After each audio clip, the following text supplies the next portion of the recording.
Let's take a look, gentlemen, first of all, at what the poll said, posted on Facebook. And again, it was only for a few hours. It said, should Obama be killed? The responses, yes, maybe, if he cuts my health care, and no. It was put up by a third-party application. More than 700 people responded before it was taken down. And Boyce, what did you think when you saw that?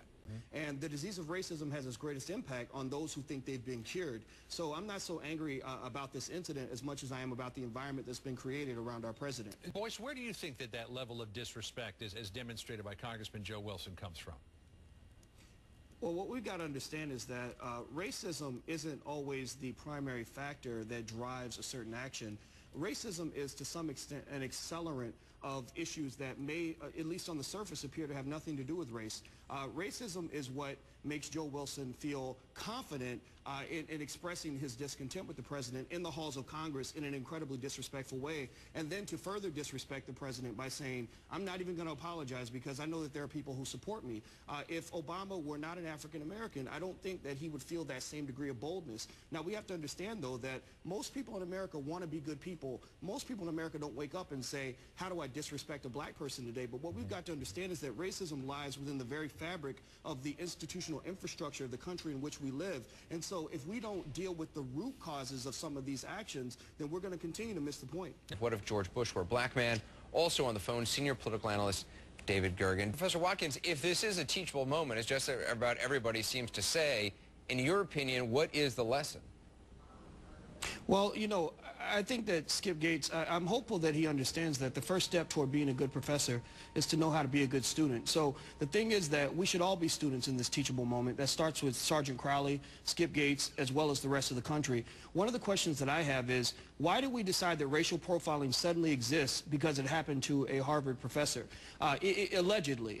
You know, because I'm going to tell you this. I don't believe that this situation was necessarily just the violation of a black man's rights. If it was a violation at all, it was a violation of an American's rights. And if you have a problem with the procedure, then you check to see if Sergeant Crowley followed procedure. If he did follow procedure, then you need to take that to the legislator, because the officer is just a soldier that executes the law. So effectively, I'm not sitting here trying to say that Sergeant Crowley didn't make a mistake or that he didn't overreact, but the truth is that we can all learn from this. And what I say also is that we have to learn from this with humility. Skip Gates and Sergeant Crowley have to ask themselves this hard question, which is tough for men with big egos. Are you willing to apologize and admit that maybe you made a mistake? When I hear that, then I'll start to feel better about this situation. You know, Boyce, I'll begin with you. After all the back and forth, where are we today? I think we're finally at a point of common sense.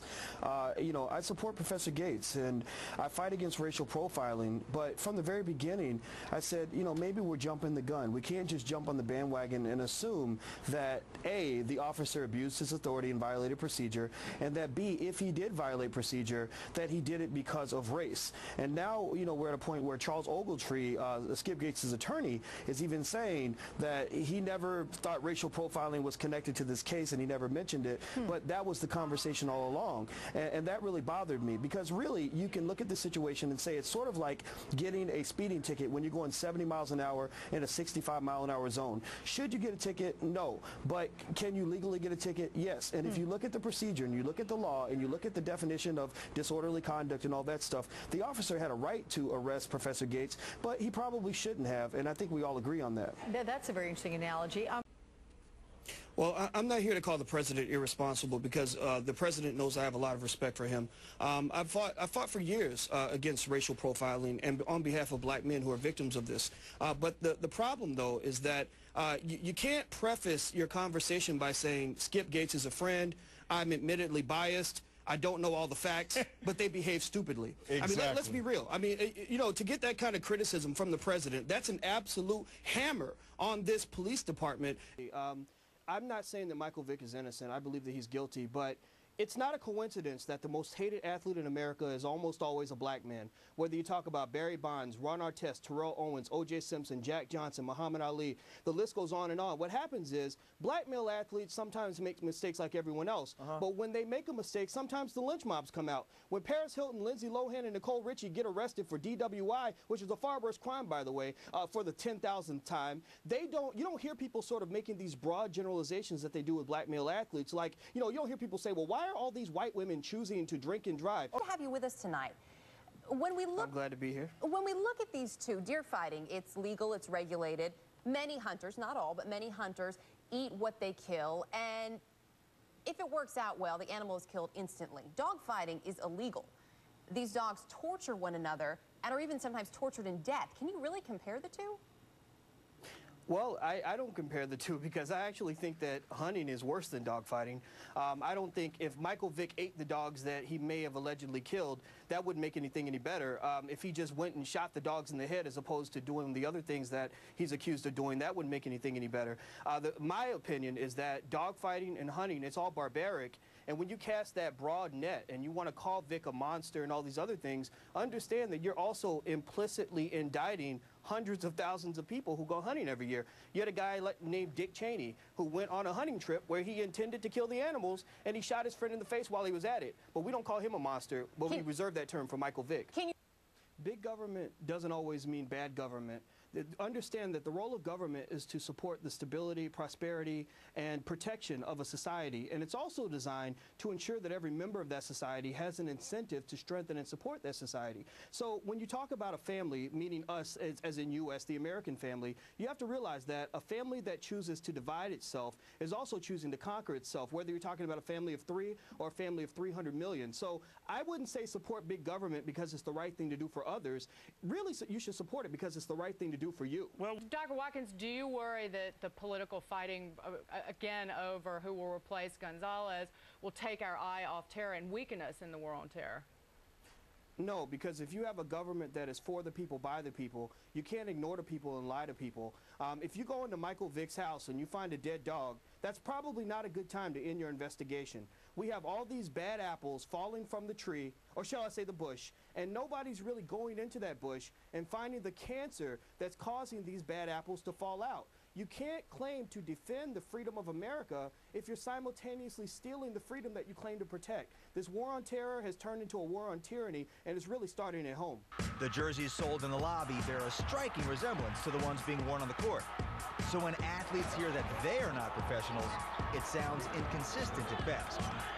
Well, I certainly can see where people are speaking from that mountaintop because it does seem to be a little bit hypocritical and unfair.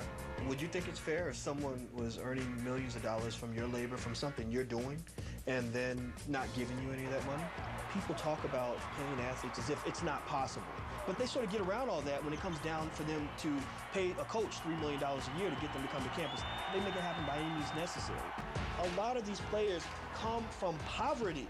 So you cannot in any way explain to me why this athlete is in poverty and his coach is making millions from what he's doing. Can you say that tonight? No, I think that you guys should have the moral courage to say that what the government did by abandoning its people was morally reprehensible.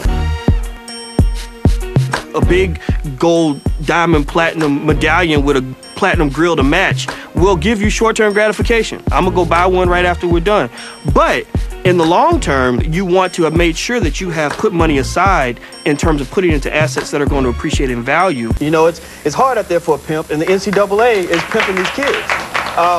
You know, the fact is that they have pimped not only the kids, but they've pimped America into believing that it should be illegal for you to compensate somebody for their labor. If I'm a rapper, I'm more likely to get the airplay if I'm, you know, rolling on 24s with a fofo on my side with my in the back seat or whatever it is that people want to say. A lot of people got into the market when it was on the uptrend. The same thing happened in the 20s, and people started to think of the stock market as an ATM machine. And the fact is that it's not. The thing about risk is that risk doesn't just mean your portfolio value can go up, it can also go down. But if you're a long-term investor and you're well diversified, and you just ignore your portfolio, pay attention to it once every month or so, then what you'll find is that over the long haul, you'll probably make a lot more money than you started off with. I talk to black males across the country. I get this feeling that they sort of feel disrespected, disregarded, dismissed by Oprah Winfrey. And they're further dissed by the fact that she doesn't really want to address this issue. So you can say that Oprah's relationship, she has had black men on her show, yes,